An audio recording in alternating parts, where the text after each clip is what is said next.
یہ تحریر ہے اشرف عثمانی کی، پیش کر رہے ہیں شمیم عثمانی۔ لیجیے سماعت کیجیے۔ کسی بھی ملک کی تاریخ، تہذیب، تمدن اور ثقافت کا اندازہ اس ملک میں موجود تاریخی عمارتوں اور مقامات سے ہی نہیں بلکہ اس ملک کے حکمرانوں کی ذوق تعمیر اور عوام کے مزاج سے بھی لگایا جا سکتا ہے، اور بلا شبہ ہندوستان میں ایسے مقامات، عمارتوں اور یادگاروں کی کوئی کمی نہیں ہے۔ انہی تاریخی یادگاروں میں سے ایک یادگار ہے 1951 میں قائم ہونے والا حیدرآباد شہر کا سالار جنگ میوزیم، جو ساری دنیا میں اپنی نوعیت کا واحد اور منفرد میوزیم ہے، جو ایک ایسے شخص نواب یوسف علی خان سالار جنگ سوم کی اعلیٰ و عمدہ ذوق اور شوق کی عکاسی کرتا ہے، جنہوں نے اپنی 60 سالہ زندگی کا ایک بڑا حصہ صرف نوادرات اور بیش بہا قیمتی اشیاء جمع کرنے میں صرف کر دیا، جو ان کے بعد قوم اور ملک کا اثاثہ بن گئیں۔ بتایا جاتا ہے کہ اس وسیع و عریض میوزیم میں 43,000 نادر و نایاب اشیاء موجود ہیں۔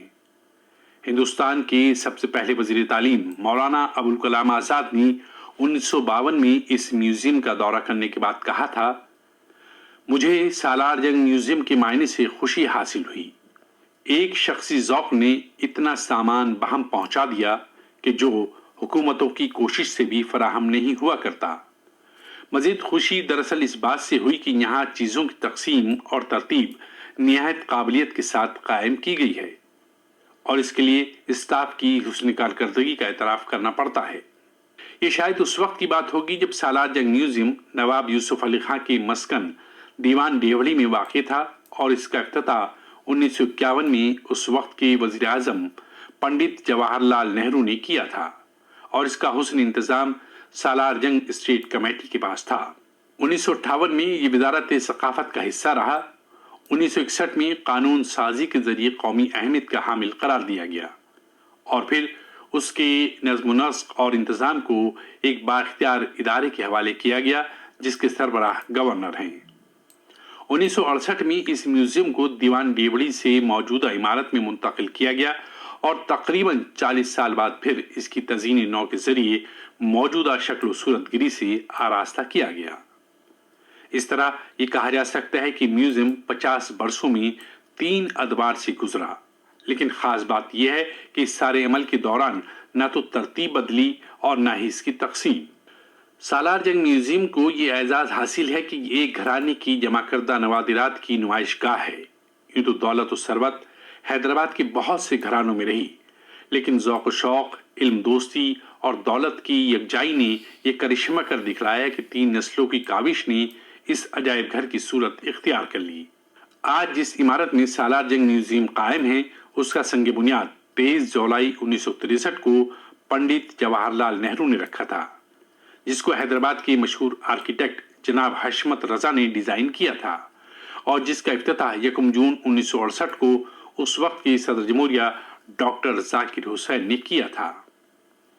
سالار جنگ کا کتب خانہ نوادرات سے زیادہ بیش قیمتی ہے۔ ہر خاندان کا کتب خانہ اس کے علمی ذوق کا مظہر ہوا کرتا ہے۔ اس کتب خانے کی سب سے قدیم کتاب ایک قلمی قرآن مجید ہے، جس پر سالار جنگ کی جد اعلیٰ محمد باقر ابن شیخ محمد علی کے دستخط ہیں، اور اس کی شروعات 1656 میں ہوئی۔ چنانچہ سالار جنگ اول کی زندگی میں قیمتی اور نادر کتابوں کی تعداد 6000 تک پہنچ چکی تھی۔ میر لائق علی نے اس میں قرآن مجید کا اضافہ کیا اور علیحدہ فہرست مرتب کی۔ سالار جنگ سوم کے زمانے میں یہ کتب خانہ بہت مشہور ہو چکا تھا، اور آج اسے عالمی شہرت حاصل ہے۔ آج اس کتب خانے میں تقریباً 56,000 سے زیادہ انگریزی کتابیں اور تقریباً 22,000 عربی، فارسی اور اردو کتابیں موجود ہیں۔ سالار جنگ میوزیم میں نادر قلمی کتابیں، مصوری کے نادر شاہکار مجسمے، فرنیچر کے شاہکار اور بچوں کی کھلونوں کے شاہکار موجود ہیں۔